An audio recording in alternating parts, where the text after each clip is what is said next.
My name is Big Sports, man. I'm original West Side Baby Crip, second generation, original Raymond Avenue Crip, one of the founding members, and somebody that's been trying to take this cripping from where it is, where it's supposed to be, since I became a Crip.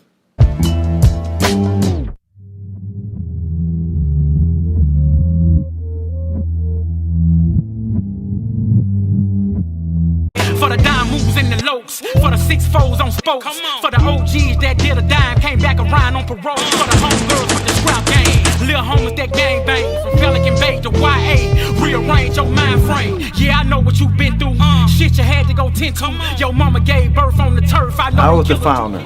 I created Conan Pocket in my mother's garage. I had a lot of, lifting weights, and I was on swole. They start calling me Big Miz. Kev Mac video, you know. Kev Mac video, open your soul. This is only the beginning. Where did you grow up at, Sparks? I grew up in what we call the west side of LA, near 120th Street, in between Normandy and Buttline. Is that Westmont? That's Athens. Athens. Near Westmont. Okay. And where was you born at? I was born John Wesley Hospital right here in Los Angeles, California. Born and raised. Okay, we got a native. That's what you got. Because everybody say all our G's come from the South. So nah, this one right here is born and raised right in Los Angeles. That's right. Me too, brother. Yes, sir. So give me the background on you growing up, elementary school and junior high school. Well, I grew up near, I went to elementary school at West Athens, up until the third grade. My mom, who left my father when I was about 5, we moved around Los Angeles quite a bit, and then we settled down right there on 120th Street. I went to West Athens Elementary School from the third grade, from there to Henry Clay Junior High. At that point in my life, I started cripping and getting kicked in and out of school. Did you have any siblings? Yes, I got 2 brothers, Lavelle, who we call Scrooge from Raymond Avenue, and I got Michael, rest in peace, who we call Scrags, and my little sister, Tyline. Okay. And which one are you? Are you the first, second, third, baby? I'd be the middle one, man. I'm right at the Lavelle. Okay, in junior high school, what was going on with the gang scene? Junior high school, I started Henry Clay in 1972. The Crips was out on the west side in 1970s. It's relatively a new gang. We used to run, the only thing that was in my neighborhood was the Crips coming up. It was the West Side Crips. And me and my brothers, we used to hang out in a place called the Devil's Dips, which is right there in between Normandy and Western, 120th Street, Imperial. Southwest College wasn't there at that time. It was just fields, and we used to go in there with our bikes or sleds. I've been in there all my life. So during these episodes in there, that's my first contact really with the Crips. And then it came, when I came to the 7th grade in Henry Clay, I knew them all. I knew most of them. The West Side Crips. And they were a little bit older than you. Yes, they was about 5 or 6 years older than me. I was born in 59. They was born roughly in 1953.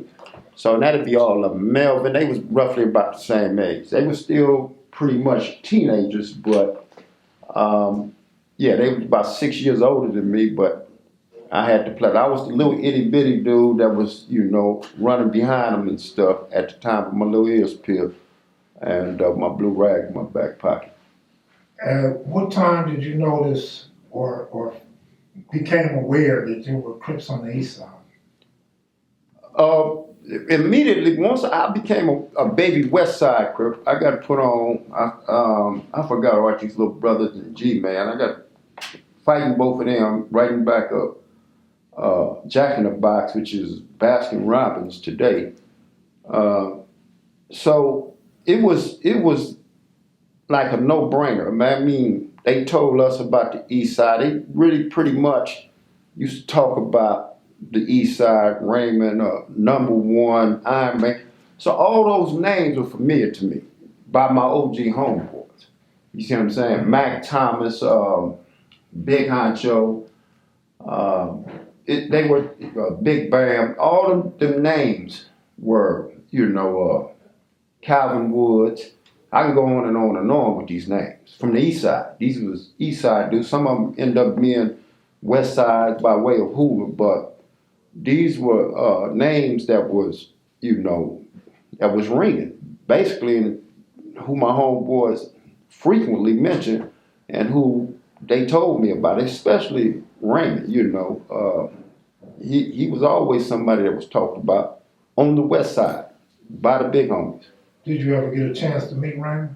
I met Raymond. First, I met Raymond at Rosecrans Skating Ring, 1978. Well, all 4 times I met Raymond, I believe, was in 1978.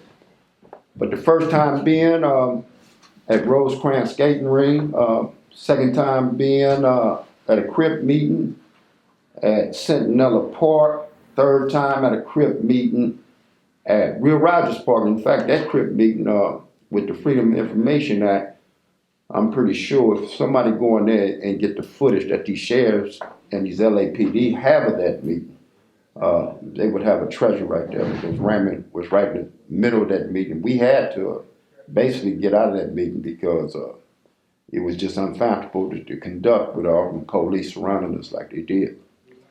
But that was in 78. Then the last time I seen Raymond, he had a 61, white 61 Chevy. We was at a party, and I think we was in Cute Hood. I rolled up on him and kicked it with him at a party out there, and that's the last time I seen him. So at Will Rogers Park in 78, in your estimation, how many Crips showed up?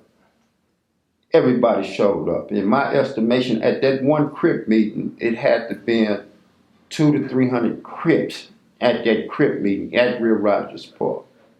And Raymond was able to do that. He was the single Crip, the single one Crip, who was able to bring all these Crips to these meetings. Are we able to talk about what Raymond talked about at that meeting? At that meeting, we didn't have much time to talk because, like I said, man, we was inundated with these police. They was taking pictures. There was a helicopter up over us. It was LAPD and the sheriff, and they was rolling all up on the grass. They was everywhere. So, us being us, we couldn't conduct nothing. We was about to get to something. The topic matter really from it. We had a meeting maybe a month, 2 months before that at Centinela. Topic matter in that Crip meeting was the death of a well-known East Side Crip by the name of Ricky Silence. So that was going to be a continuation of that, and the Hoovers and the neighborhoods were starting to beef with each other, and Raymond was trying to broker some kind of agreement between them to stop the fiction. When we say the Hoovers in the neighborhoods, are we talking about the neighborhoods in the hundreds or the 8, 9? We talking about the 111 neighborhoods. That's what we talking about. Was it 111s at that time, or did that come later? No, they was they were neighborhood block Crips. You see what I'm saying? And they became neighborhoods right around that time because neighborhoods started to proliferate. People started using the name neighborhood all over at this time. When these sets started blossoming and proliferating around LA, they had to distinguish themselves between East Side neighborhood, 60s neighborhood. So it was 111 neighborhood. You see what I'm saying? But no, they was neighborhood block Crips. They was the first neighborhood Crips that I knew of. I don't know everything about everybody's hood. 60s at that time was 60s Crips. It was the rolling 60 Crips. You see what I'm saying? They was the first rolling Crips. They eventually became neighborhoods themselves. But when that happened, you have to speak to somebody from 60s. Now, I don't know. Let me go back. Let me take you back to junior high school When did you start going to juvenile hall? 7th grade. I started going to juvenile hall. First time I went to juvenile hall. Well, one of my first, back in these days, the baby West Side Crips we had, Odie. So Odie used to have me and G-Man. And G-Man means somebody that can steal a car. Little G-Man. So we used to steal cars, man, you'd get our snatch bar, screwdriver, and we go steal cars. We used to have to park them in a certain place for the OG homeboys whenever they needed to get around town or do what they gonna do. The little homeboys used to go steal cars. And we put them basically over there in 111 hood. That's where the car, because they got all these curves and ins and outs, and we was told to put cars at certain places. And we did that. So the first time I went to Lennox Sheriff Station, I got caught in a old Vega on 120th in Normandy by police by the name, well-known sheriff police by the name of Lucci. And that was my first time going to jail, but I didn't go to juvenile hall, but I started my little foray into jails in juvenile hall in 1972. 1973, 1972. I seen an interview you did with your homeboy, Crazo. Right. And you mentioned something to the effect that was like the Mecca for Crips then, or something like that. You felt like that's where all the real Crips was. Yes. Did you talk about that? Yes. This is a different time and era, and at this point, we were young. We were a youthful little gang. We were new to the gang scene, really, and to really get out there about what you was doing and how you was doing it, you had to, the juvenile halls and the YAs, man, was the neutral stomping ground. You know what I'm saying? You pretty much met up with everything that thought they was hard in Los Angeles and roundabout places, man. If you go to YA, they was coming as far as San Diego, San Bernardino, and we talking about white boys, Mexicans, other black gangs, other black riders. Everybody that thought they was somebody had to go through these little, these cauldrons of oppression, if you want to call them that. We didn't know they was that. We was just going there to, to represent what we was representing. And when we went in there, that's exactly what was expected of you. Did you ever happen to run across Hawk from Block while you was locked up? Hawk from Block, I can't remember running across him. I may have, I may not, but I know him. It's been a long time, man. I'm sitting here, old man now. So all the Crips I done ran across in my time is multitudes of them. Okay, the well-known ones and the big homies. Yeah, Hawk is a big homie, though. Don't get me wrong. You talking about Hawk from 107 Block. Mm-hmm. Yeah, Hawk is a big homie. You don't get me wrong about that. But I may have ran into him in YA camp, juvenile halls. I've been to them all. Los Padrinos, Central, YAs or YTS, Nellis, and the works. What year was the first time you went to YA? 1976. And what was YA like back then? Well, I first went, my wife, YA number, I still got that. It's like implanted. It's like having a tattooed on it. 12927. Something I'll never forget. Although I ain't used in eons. But anyway, it was a dorm setting. I went to Nellis. And that was right there on Whittier for armed robbery. And was sentenced to 18 months in YA. I started out in Nellis in 76. And through Crippin and representing this Crippin, I was kicked out of Nellis. You can believe it or not, somebody can be kicked out of YA. I was 15 years old. I was the youngest youth to hit YTS mainline in 1976 at 15 from basically stomping this Crip while I was in Nellis as a young man at 15.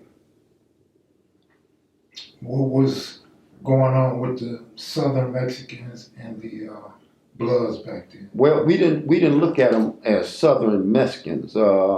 We looked at them as Mexicans from different neighborhoods, and they was, you know, no different from a Blood to me, you know, or to Crips per se. But I'm gonna make our statements. To me, Mexicans, white boys, Bloods.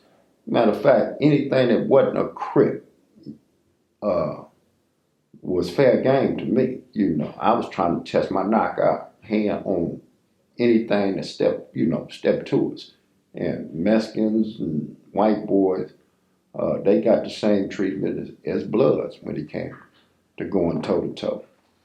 We'll get to it later down the line, but how does that change once you get to prison?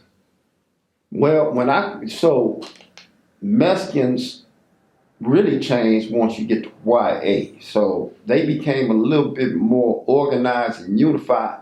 The Crips was unified at this point in time in YA. East Side, West Side, Compton was, and Crips from San Diego, Pomona. In YA, all these Crips was a monolith. They was unified. They was, they was the powers that be on these yards. The Mexicans started following suits with their little gangs, the Forencias, the 18. Basically, we didn't call them Southerners, but that was like the beginning of Southerners, you know what I mean? So they was sticking pretty much together instead of fighting each other like they used to be. Like Crips and Bloods fight each other, and Mexicans did the same exact shit with each other. Their gangs was fighting each other pretty much like we were doing. When we got to YA, they all of a sudden they seen the powers that be out there, and they started, grouping together. So that was my first hint of Mexicans and Southernism. But when I got to prison, it was a whole different level. I got to prison in 1983, San Quentin.